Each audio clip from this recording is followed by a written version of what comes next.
This is Thalia MK at conference CXO 2.0 2024, and we have with us Michael van Dijk. He is the CEO and co-founder of All Your BI, and he has been awarded as a Business Leadership Excellence. First of all, congratulations. Thank you very much. What is All Your BI? What is All Your BI? So we're a relatively young company, started 5 years ago with actually one idea to really change the way we look at data and how we can actually leverage the data.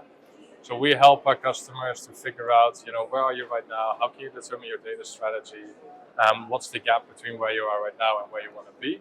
And help them really on that whole maturity growth in leveraging the data internally.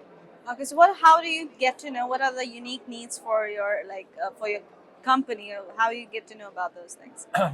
For our customers or for us internally? For the customers first, yeah. Yeah, so for the customer, it starts always with having a conversation, right? It starts with understanding what their business is all about, what their processes are, what their challenges are nowadays. And then we bring what happens in the outside world, we bring that perspective with us. And then we look at, okay, so what are then the opportunities in order to progress as an organization? And then we look at, okay, how can data actually contribute to understanding what's happening and figure out where the areas of improvement are. It's about conversations. Okay, so for example, if I'm a company and I want to have the data of which places to target, what all information I should have before coming to you? Yeah, well, you can start already with just that idea. Okay, I want to expand my business or whatever the objective is. And we can sit together and figure out, okay, where is your business now located? What kind of insights do you have already based on the data you have available? What kind of sort of external data would you need to add to figure out what are my types of customers and where are they located, and how can I best reach them? And based on that, you can expand. Okay. And could you share any global trends that your company is well aware of, or knows? I mean, the one that I have to mention is AI, right? Obviously, we're well aware of the AI with ChatGPT, Copilot, and all of those tools happening.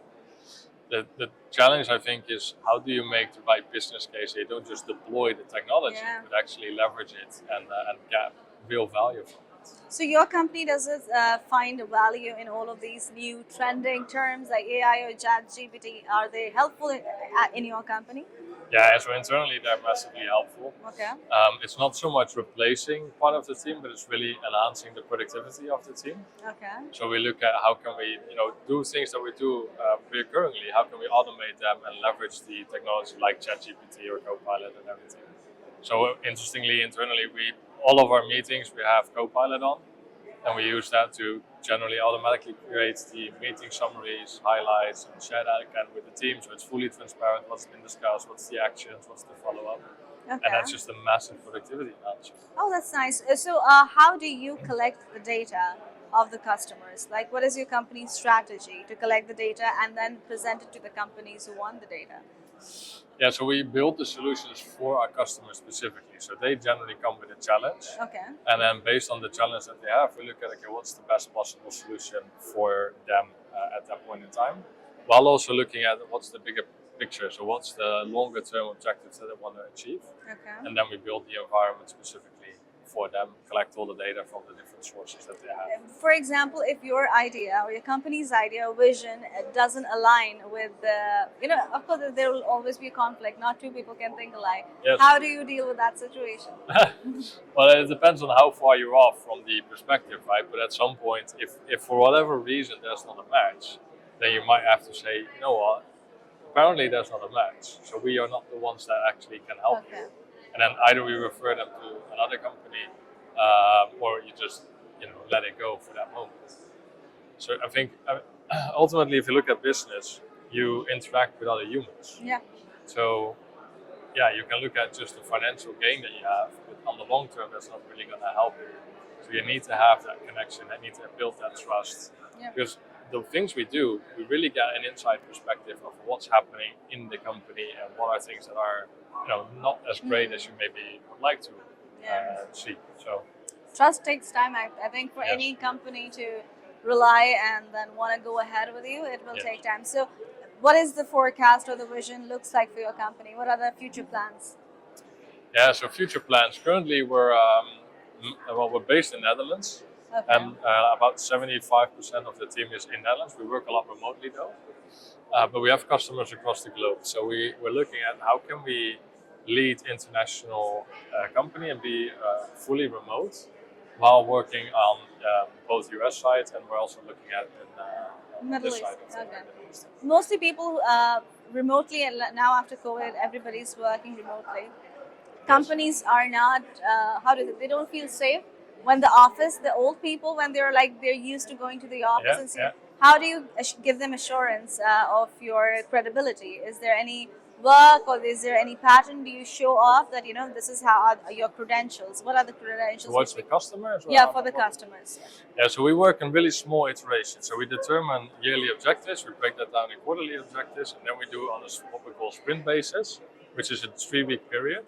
And we define, okay, what are we going to deliver in those 3 weeks? And at the end of those 3 weeks, we showcase what we've been building, what we've delivered. And that's how you actually continuously involve the customer and build that trust on, even though we work remotely, we're not on site. Yeah. We are getting stuff done, right?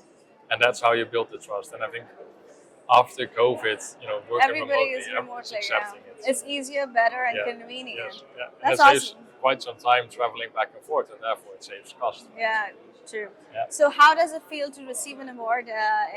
It's a relatively new company. How does it Yes. feel to be recognized for it?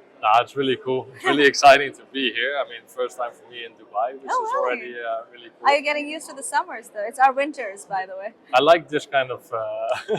You should come settle here. Yeah, I've heard it's gonna be challenging Yes. for what I'm experiencing, but no, I really appreciate the recognition. I mean, we've been building it with the idea of can we help other organizations, and then to be picked out and be recognized for the work that we did, and not only me, right? It's not just me running the show.